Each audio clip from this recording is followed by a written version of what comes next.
El día de hoy estamos con el tema discípulos que hacen discípulos.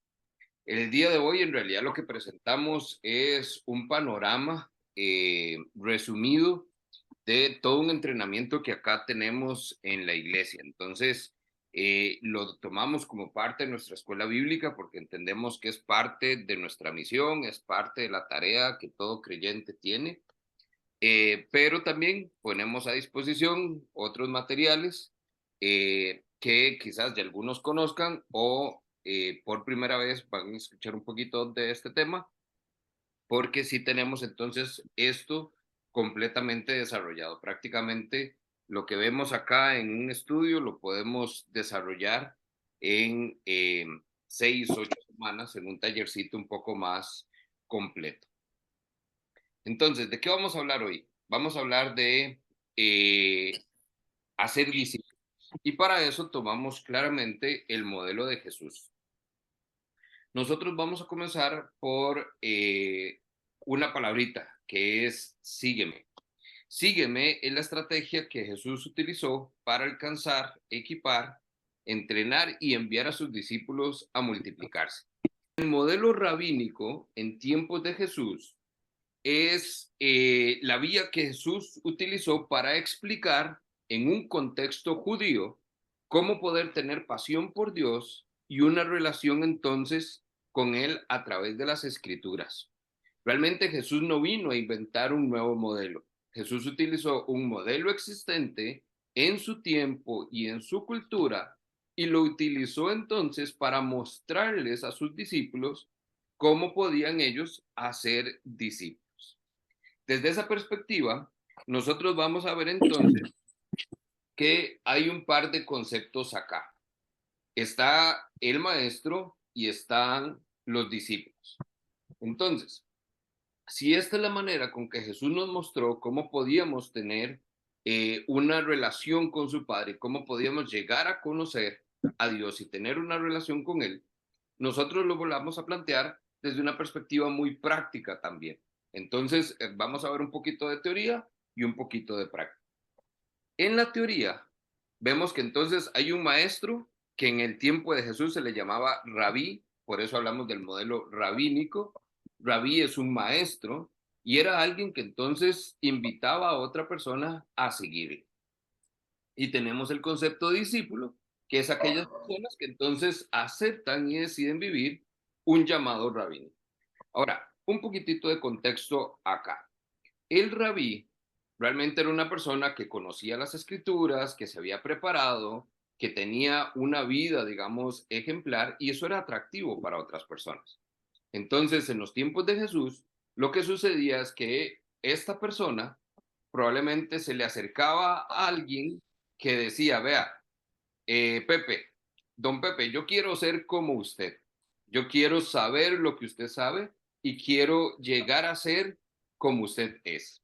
Entonces, don Pepe lo que hacía es que le hacía como una entrevista, una evaluación, y prácticamente era una prueba de las escrituras. Recuerde que los judíos tenían la tradición de memorizar las escrituras. Y dicen algunos estudiosos de esa cultura que las pruebas podían ser tanto como que recitaba Deuteronomio 5 a mitad de camino y le decía, ok, termíneme usted el pasaje, algo así. Entonces, a partir de esa evaluación o de esa entrevista o de lo que el rabí viera en esta persona, decidía o no si lo aceptaba como un discípulo suyo. Si la aceptación era favorable, es decir, si el rabí lo aceptaba, lo que hacía entonces esta persona es lo dejaba todo y se iba a vivir con el rabí. ¿Por qué? Porque había un concepto de que entonces el rabí quizás a la hora de comer o a la hora de levantarse tenía tal vez alguna tradición, alguna herramienta que yo podía ver, observar y aprender y aplicar. Entonces, por eso es que ese llamado que le hacía el rabí de sígame era, usted puede ser mi discípulo, usted tiene lo que se requiere para que sea como yo soy. Ahora, existían casos donde el rabí no veía ese potencial y entonces le decía, vea, yo le agradezco que usted se haya fijado en mí y que tenga la intención de ser mi discípulo, pero no tienes lo que se necesita para seguirme. Por lo tanto, les decía, vaya y siga y dedíquese prácticamente al oficio de su padre. Entonces ahí es donde vemos que hay personas que podían entrar en este proceso del llamado rabínico y ser discípulo de un rabí, de un maestro, y otros que entonces no tenían lo necesario y terminaban dedicándose simplemente a un oficio. Ahora, desde una parte práctica hoy, entonces nosotros tenemos que tener claro esto. El maestro sigue siendo el mismo y es nuestro Señor Jesús. Entonces, ¿qué es lo que nosotros hacemos? Nosotros invitamos a otras personas a que nos acompañen a seguir a Jesús.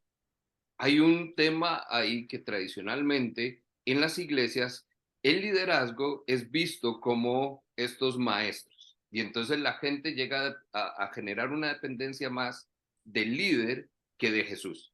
Entonces hay personas que quizás usted ha escuchado o conoce el caso donde es que mi líder me dijo que tenía que hacer esto, entonces yo por eso lo hago.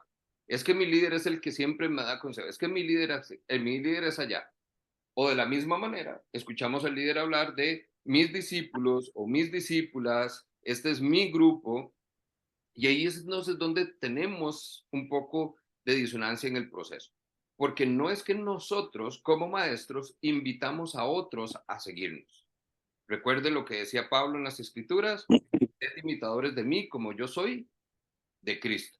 Nosotros entonces necesitamos entender que hay un solo maestro y nosotros como discípulos que hemos aceptado y decidido vivir ese llamado de seguir a Jesús, lo que hacemos es invitar a otros a que se unan a ese proceso, a caminar juntos para seguir a nuestro maestro. Entonces, ¿cuál es ese llamado rabínico? Que era lo que estábamos viendo. Sígueme.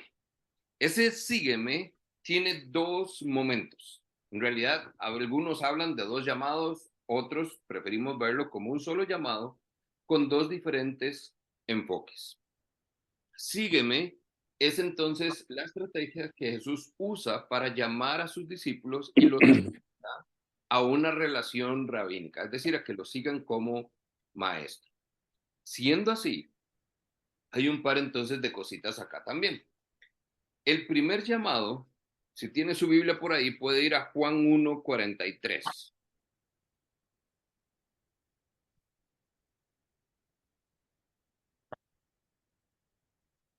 Juan 1:43. Al día siguiente decidió Jesús salir hacia Galilea. Se encontró con Felipe, lo llamó y le dijo, sígueme. Este llamado que hablamos, sígueme, lo que vamos a ver es entonces, no es algo que nos inventamos, sino es algo que estamos viendo en el ejemplo de cómo Jesús tuvo esta relación rabínica con sus discípulos. Juan 1:43, ahí va a encontrar la palabrita, sígueme. Le doy citas y vemos otros ejemplos.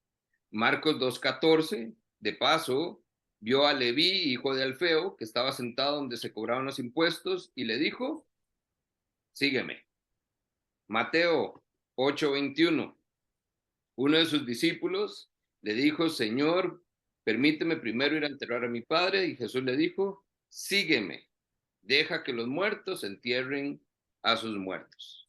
Lucas 18:22, al joven rico le dijo Jesús, una cosa te falta, vende todo lo que tienes, dáselo a los pobres y así tendrás un tesoro en el cielo. Después de eso, ven y sígueme. Y una última, Mateo 9:9, al irse, Jesús vio a un hombre llamado Mateo sentado en la mesa, al cual le dijo, sígueme. Entonces, esto es para generar este contexto de que cuando Jesús tenía la intención de generar esta relación de rabí y discípulo, de llamar a alguien a que le siguiera, este era justamente el llamado que le hacía. Sígueme. Ahora, Jesús más adelante en su ministerio, un par de años después, va también a continuar haciendo este llamado. Vea lo que dice Mateo 4:18. Este quizás usted lo conoce ya de memoria. Vengan, síganme, les dijo Jesús, ahí tenemos el llamado, y los haré pescadores de hombres. Al instante entonces dejaron sus redes y lo siguieron. Entonces, este es el mismo llamado sígueme, solo que ahora Jesús le agrega un enfoque. Sígame, ¿por qué? Porque lo voy a hacer hacedor de discípulos. Lucas 5:1, la famosa pesca milagrosa. No temas, desde ahora serás pescador de hombres, le dijo Jesús a Simón. Así que llevaron sus barcas a tierra y dejándolo todo, siguieron a Jesús. Entonces, ¿qué es lo que estamos viendo acá? Que este llamado sígueme, Jesús primero se los hace muy temprano en su ministerio. Cuando Jesús los conoce, lo primero que hace es que les dice, sígueme. Y más adelante, cuando ya tiene una relación establecida con ellos, les hace nuevamente el llamado, sígueme, que te voy a hacer pescador de hombres, que eso se traduce en hacedor de discípulos. Entonces, este llamado de Jesús tiene dos enfoques. Uno es un llamado a ser discípulo, primeramente, y número dos es un llamado a hacer discípulos. De ahí que lo que estemos estudiando hoy es discípulos que hacen discípulos. ¿Por qué? Nosotros tenemos que darnos cuenta que no nos podemos quedar a mitad de camino. Jesús no solo quiso tener discípulos, Jesús quiso tener discípulos que pudieran luego hacer discípulos que hicieran discípulos. Ahí es entonces donde nosotros muchas veces como creyentes nos quedamos en la mitad del camino. Muchos de nosotros, ahorita vamos a ver un poco el proceso, conocemos a Jesús, pero no le seguimos. Otros decidimos seguirle a Jesús, pero hasta ahí llegamos. Nos quedamos cómodos recibiendo solo la bendición de parte de nuestro Señor. Otros podemos entender entonces que el proceso continúa y no solo puedo ser un discípulo de Jesús, sino ser también un hacedor de discípulos. Esto es lo que nosotros entonces llamamos movimiento HD, que es movimiento hacedor de discípulos. ¿Qué es el movimiento HD? Es un modelo de multiplicación de discípulos a través del cual una persona es formada y transformada en su ser y hacer. Vea que entonces seguimos hablando de dos conceptos: ser discípulo, hacer discípulos. El movimiento lo que busca es que entonces nosotros podamos ser transformados en nuestro carácter y en nuestras prioridades según el modelo de Jesús para poder entonces ser discípulos que hacen discípulos que hacen discípulos. ¿Por qué hablamos esto? Y esta es la frase que usted tiene que dejarse el día de hoy.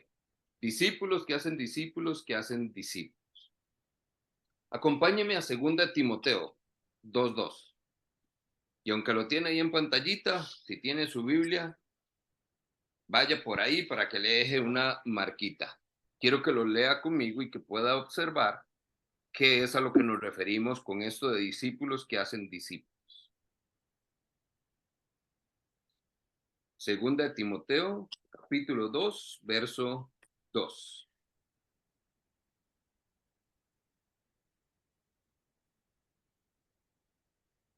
Dice así: tú has oído lo que les he enseñado a muchas personas. Ahora quiero que enseñes eso mismo a cristianos en los que puedas confiar y que sean capaces de enseñar a otros. Ahora, vean lo interesante. Pablo dice entonces, tú has oído lo que yo he enseñado a muchos. ¿A quién le está hablando? Pablo le está enseñando a Timoteo. A Timoteo le dice, ahora quiero que enseñes esto mismo, es decir, lo que ya Timoteo ha escuchado, quiero que se lo enseñes a otras personas, a otros cristianos en los que dice Pablo, puedes confiar. 3 generaciones. Pablo a Timoteo, Timoteo a otros cristianos. Y aún así no termina. Vea que dice, y que esos cristianos sean ¿qué? Capaces de enseñar a otros todavía. 4 generaciones, familia, es lo que tenemos en este llamado. Discípulos que hacen discípulos, que hacen discípulos, que hacen discípulos. Esto es una cadena que entonces llamamos de multiplicación. Y ahí es entonces donde usted entra en la variable y por eso queremos que entienda bien esto. Porque esto no se trata de sumar personas a la iglesia. Esto no se trata de que Pablo le está diciendo a Timoteo, vaya a hablarle al vecino y lo trae a la iglesia el fin de semana. Pablo está hablando entonces de que lo que él ha enseñado, Timoteo se lo puede enseñar a otros, pero no solamente a otros, sino otros en los que él pueda confiar y enseñar, porque están capacitados para todavía a su vez enseñarle a otros. De ahí es entonces donde nosotros hablamos de lo que son hacedores de discípulos, que nosotros bajo este movimiento HD lo definimos como discípulos que intencionalmente invierten su vida en la formación de dos elementos: carácter y prioridades de Jesús en otras personas. Lo repito de nuevo por si está tomando nota. Un hacedor de discípulos son discípulos que intencionalmente invierten su vida en carácter y prioridades de otra persona. Porque esos son los dos elementos que Jesús va a mostrarnos y modelarnos en su ministerio. Todas las enseñanzas que Jesús tuvo con sus discípulos buscaban la formación de carácter, buscaban la formación y transformación de prioridades. Este movimiento HD, lo que nosotros buscamos como iglesia en el sentido de poder preparar discípulos, que hagan discípulos, que hagan discípulos, tiene 5 expectativas. Y le llamamos expectativas porque no son objetivos, no son requisitos, sino usted tiene que ver lo que es algo como que se espera naturalmente dentro de ese proceso. El primero es un enfoque.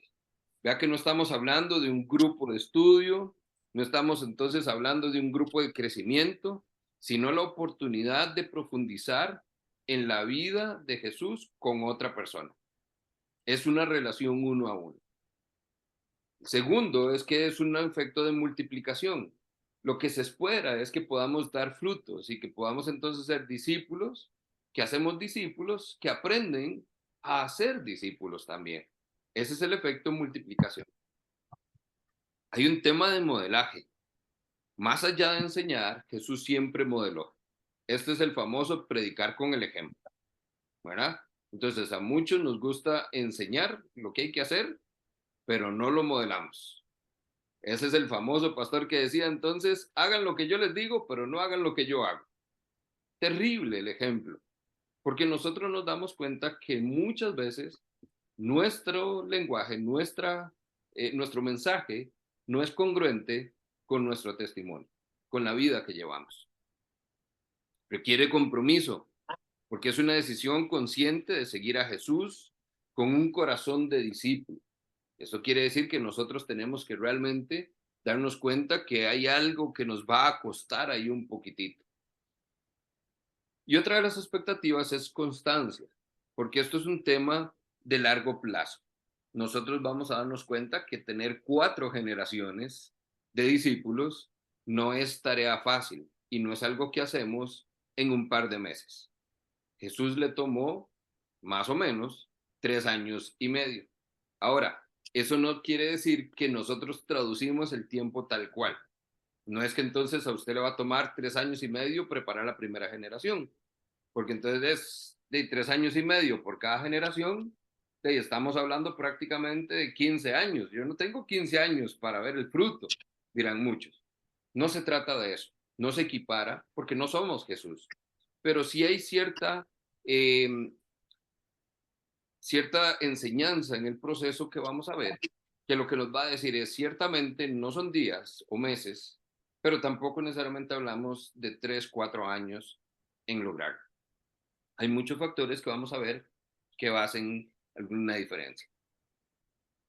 Nosotros podemos decir, bueno, es que ¿a dónde hago discípulos? Porque en la iglesia ya hay mucho liderazgo, al grupo donde yo voy ya hay un líder, entonces, ¿cómo hago discípulos si ya la gente está, en teoría, siguiendo a Jesús? Entonces, cuando nosotros hablamos de hacer discípulos, una de las cosas que yo he aprendido en el proceso es, tenemos que estar atentos a nuestros círculos de influencia. Eso quiere decir, mi familia primeramente, los compañeros de trabajo con quien convivo, el lugar a donde estoy, vecinos. Todo esto es lo que se llaman círculos de influencia. Nosotros todos tenemos la capacidad de influenciar en otras personas. Usted lo que tiene que encontrar es quiénes son esas personas que están prestando atención a su estilo de vida, a su testimonio, a su manera de actuar o su manera de hablar. Y se dará cuenta que usted Sí, entonces va a total. estar viviendo un proceso de influencia. Todos tenemos círculos de influencia, lo que necesitamos es encontrar cuáles son. En esos círculos de influencia, usted lo que va a tener es la oportunidad de hacer lo siguiente. Jesús lo que hizo constantemente con sus discípulos es algo que se llama invitación y reto. ¿Por qué esto es importante? Vea que entonces, ahí tenemos una matriz en pantalla. Si lo único que tengo es una invitación, que vamos a definir invitación por la capacidad que usted tiene de hacer que otras personas quieran estar con usted. Los lleva a la casa, salen a tomarse un cafecito, comparten juntos el fin de semana, etcétera, etcétera. Si nosotros solo nos quedamos con la invitación, pero nunca desafiamos a estas personas, lo que vamos a tener son discípulos cómodos y estancados.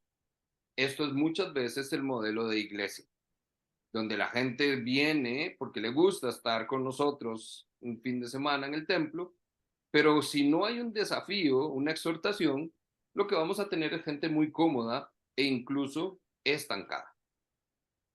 La otra parte es, si no hay una invitación, pero le tiramos un desafío sumamente fuerte, nosotros vamos a tener discípulos desanimados y estresados. Gente que entonces se siente ya frustrada porque es que yo sé que tengo que hacer discípulos, todo el mundo me lo dice, me lo repiten, me lo echen en cara, me lo hacen ver, pero ¿cómo? No he tenido esa experiencia de relacionarme con alguien para ver esto en la práctica. Y obviamente entonces tenemos las otras dos partes. ¿Cuál es el punto en el cual nosotros anhelamos estar? Donde usted está en una relación, donde haya una fuerte invitación, una capacidad para que usted tenga influencia sobre otra persona, pero a la vez, con cada cafecito, con cada salidita, que usted pueda dar ese desafío, ese reto, ese confrontar en amor, en gracia, lo que la otra persona está haciendo o viviendo. De esta manera vamos a tener entonces discípulos empoderados y emocionados. ¿Ok? Este es el ideal de lo que nosotros vemos en el modelo de Jesús con sus discípulos. Durante sus 3 años y medio de ministerio, Jesús siempre estuvo con ellos, salían a comer, caminaban juntos, salían, pero cada vez que podía, Jesús entonces les tiraba el desafío, el reto. Entonces, con este panorama de lo que es el modelo rabínico de Jesús para ser discípulos, nosotros acá en la iglesia hace algunos años ya desarrollamos lo que se denomina el entrenamiento HD o el movimiento HD, cómo nosotros podemos ser parte de un movimiento hacedor de discípulos. Dentro de esta línea vamos a ver tres elementos.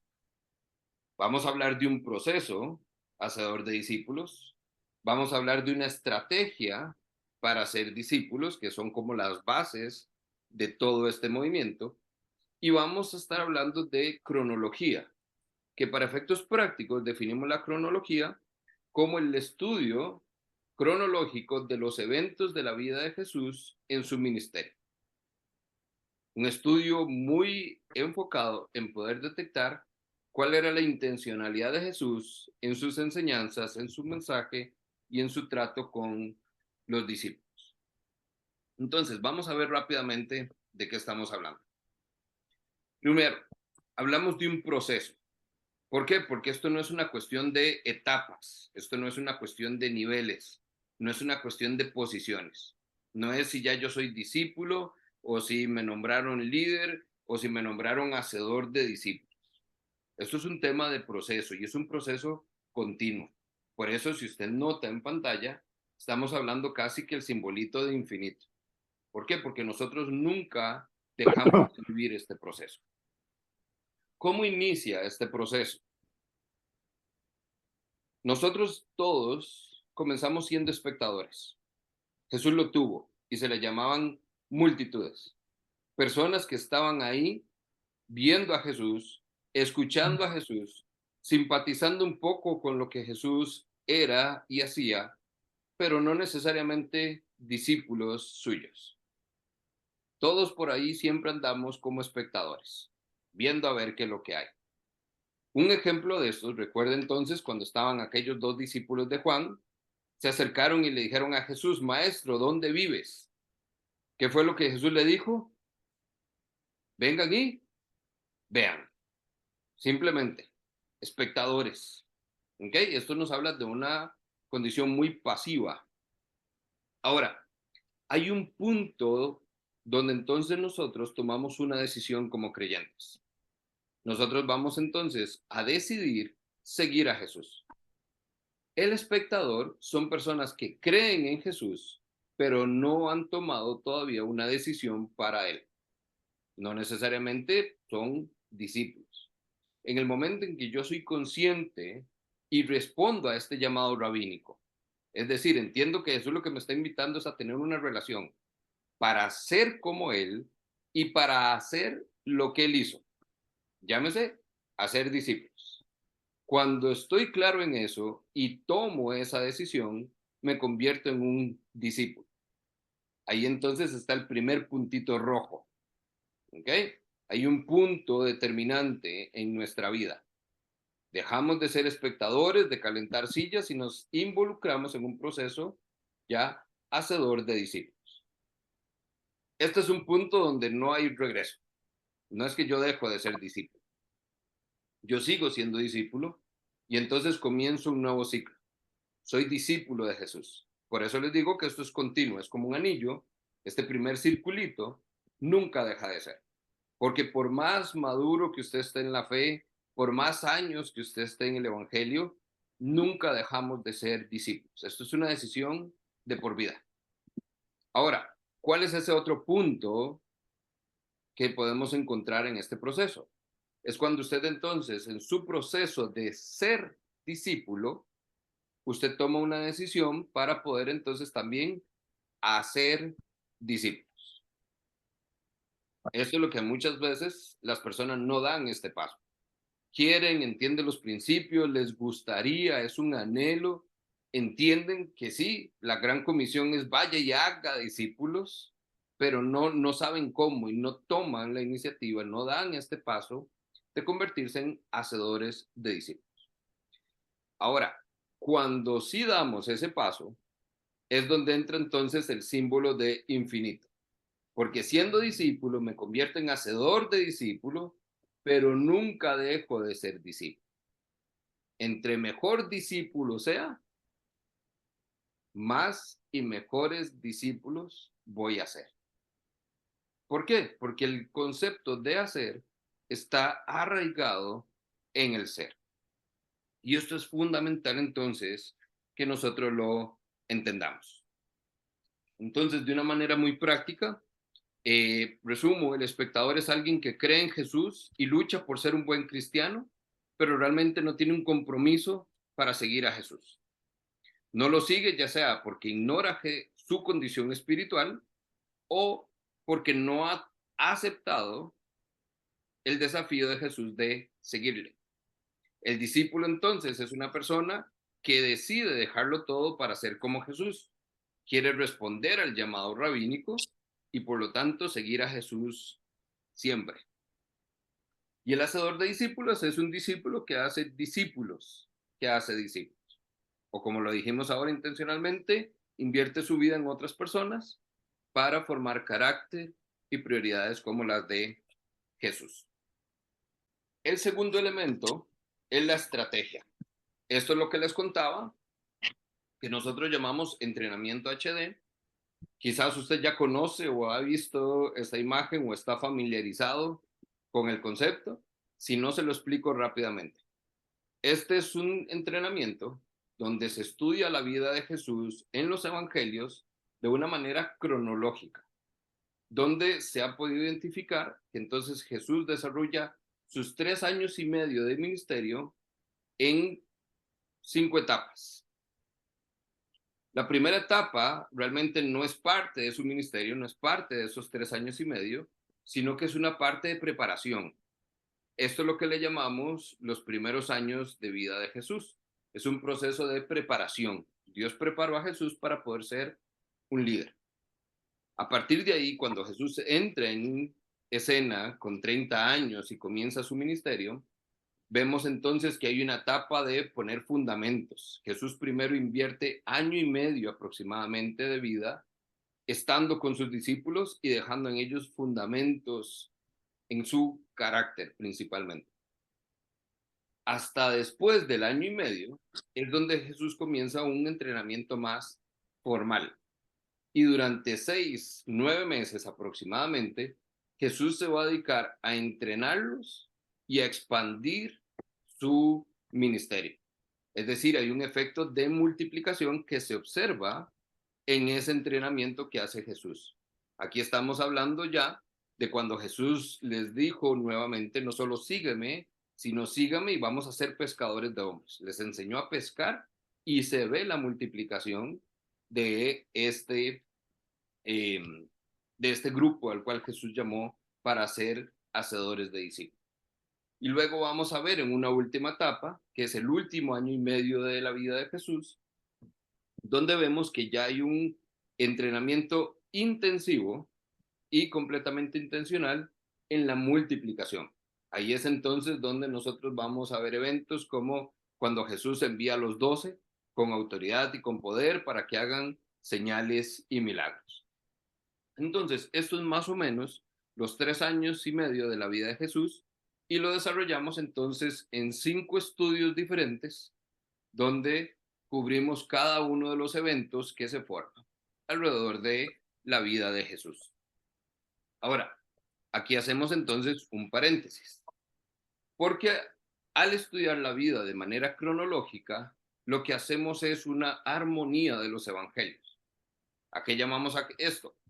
Una armonía de los evangelios es cuando entonces estudiamos cada evento de la vida de Jesús desde la perspectiva de los 4 evangelios que lo narran. Recuerde que los 4 evangelios tienen 4 autores diferentes y dan una perspectiva diferente de la vida de Jesús. Cuando estudiamos eso desde las 4 perspectivas, tenemos una gran armonía de qué es entonces lo que dicen estas personas y qué fue lo que realmente sucedió. En algunos casos solo hay 1 o 2 autores, en algunos casos están los 4 completos. El tema es que cada uno nos permite ver esa perspectiva diferente que nos añade un poquitito de valor, nos da algo más, elementos prácticos que podemos ir sumando para poder entender mejor cuál era la estrategia que Jesús estaba usando con sus discípulos, qué era específicamente lo que les estaba enseñando, cuál era el propósito, el objetivo que tenía Jesús en lo que estaba haciendo. Esta entonces armonía se compone de ese estudio cronológico que, como les digo, son entrenamientos y talleres desarrollados, donde, por ejemplo, fase 1 son 8 semanas, fase 2 son 12 semanas, estudiando aproximadamente 8, 12 eventos diferentes en la vida de Jesús que nos dan esa perspectiva de qué era lo que Jesús estaba haciendo con sus discípulos. ¿Ok? Entonces, Dios mediante, vamos en los próximos meses a abrir nuevamente el curso de fase 1, que es lo que nosotros llamamos los primeros años de vida de Jesús. Entonces, si les interesa y les llama la atención, pueden entonces incorporarse a este estudio. ¿Okay? Para efectos prácticos, simplemente estamos viendo que, ¿cuál es el resumen de todo esto que estamos hablando? Jesús vino y fue muy intencional y muy estratégico con sus discípulos para poder hacer que estos discípulos hicieran discípulos que hicieron discípulos. ¿Cómo lo sabemos? Porque si no lo hubieran hecho, usted y yo no estaríamos teniendo esta conversación en este momento. Porque Jesús no hizo discípulos de nosotros. Nosotros hoy somos discípulos por el testimonio que otras personas nos dieron de él. Porque Jesús, cuando les dijo a estos 12, vayan y hagan discípulos, esa respuesta en obediencia, ese llamado rabínico a ser como él y a hacer lo que él hizo, aunque en su ignorancia muchos no supieron qué significaba y cómo se hacía, lo cierto es que la historia de la iglesia primitiva nos revela que estos hombres y mujeres realmente pudieron entender en algún momento qué fue lo que Jesús hizo con ellos mientras estuvo con vida, qué fue lo que les enseñó, qué fue lo que les modeló y cómo eso se tradujo entonces en una estrategia para poder hacer discípulos, en un modelo hacedor de discípulos, que entonces la iglesia primitiva pudo replicar y lograr que usted y yo hoy, a estas alturas de este siglo, hayamos escuchado de parte de Jesús y alguien nos haya mostrado o modelado cómo es Jesús y qué fue lo que Jesús hizo y nos enseñó también de una u otra manera cómo hacerlo. Si usted entonces todavía está en una etapa inicial de ese proceso o a mitad de ese proceso, entonces no se preocupe. ¿Qué es lo importante entonces entender acá? Que hay un llamado de parte de Jesús a todos nosotros como creyentes a seguirle. No es suficiente con creer en él. Jesús no se acercó a Mateo y le dijo, cree en mí. Jesús le dijo, sígame. Y más adelante le dijo, Mateo, sígame y haga lo que yo hago. Lo hizo con Pedro, lo hizo con todos los demás. Se dispersaron estos hombres y lograron entonces llevar este modelo hacedor de discípulos todavía a personas como usted y como yo. ¿Qué es lo importante acá? Y perdón que sea tan insistente, pero es donde aprovechamos, porque aquí es donde usted no puede omitir que ese llamado le hace Jesús también a usted. Jesús sigue estando en la tarea de hacer discípulos, que hagan discípulos, que hagan discípulos. Jesús todavía está interesado en un modelo multiplicador de hacedores de discípulos. Y ahí es entonces donde usted y yo aprovechamos procesos como este de escuela bíblica para prepararnos, para capacitarnos y poder hacer la tarea lo mejor posible. Pero todo empieza entonces respondiendo a una invitación que hace Jesús. Sígueme. A una invitación que más adelante le vuelve a hacer con otro enfoque. Sígueme, que te voy a enseñar cómo hacer discípulos, cómo pescar hombres. Esto entonces, familia, es la estrategia que Jesús utiliza para alcanzar, equipar, entrenar y enviar a sus discípulos a hacer discípulos. ¿En qué quedamos? 1. Sígueme es una estrategia que utilizó Jesús. Parece muy simple para un movimiento tan grande y con tanto impacto en el mundo. Pareciera que es demasiado simple que empiece nada más con una palabrita, pero así es. Sígueme. Segundo, antes de hacer discípulos, tenemos entonces que aprender a ser Sí. discípulos. Y esto es parte, si usted está involucrado en nuestro proceso de servidores, en nuestros procesos de formación, esto es algo que constantemente repetimos. ¿Por qué? Porque muchas veces nos vamos de bruces queriendo hacer algo para el Señor, pero como no estamos preparados, entramos, tratamos de hacer lo mejor que pudimos, pero en unos cuantos años se nos acabó la batería. Nos cansamos y tiramos la toalla, y no solo con el servicio, sino con el seguir a Jesús. ¿Por qué? Porque entonces sentimos que no valió para nada. De ahí la importancia entonces que podamos ver hoy que el proceso hacedor de discípulos empieza con 2 años y medio, 2 años y un poquito más, de Jesús diciéndole a sus discípulos, sean discípulos primero. Nada más sígame, vea lo que yo hago, vea cómo yo lo hago. Punto. Y después, en un intensivo, cuando se dieron cuenta los discípulos, Jesús los estaba enviando a hacer maravillas y milagros. El hacer viene después del ser. Y número 3, nosotros entonces queremos seguir a Jesús con un corazón de discípulo. Y esta es tal vez una frase que también usted debe guardar. ¿Qué es un corazón de discípulo? Es alguien que entonces entiende que esto no es un asunto de una decisión meramente racional de decir sí o no, sino de que su corazón realmente esté en un anhelo. El anhelo que tenían los discípulos cuando el rabí hacía su invitación. Quiero ser como tú. Quiero hacer lo que tú haces. Pero para poder hacerlo, necesitamos entonces ser formados y transformados en nuestro ser primario. Ese corazón es el que entonces tiene que cambiar. Un corazón nuevo, un corazón de discípulo que esté dispuesto a seguir a Jesús conforme a su carácter, es decir, quién él era, y conforme a sus prioridades, es decir, conforme a lo que él hacía.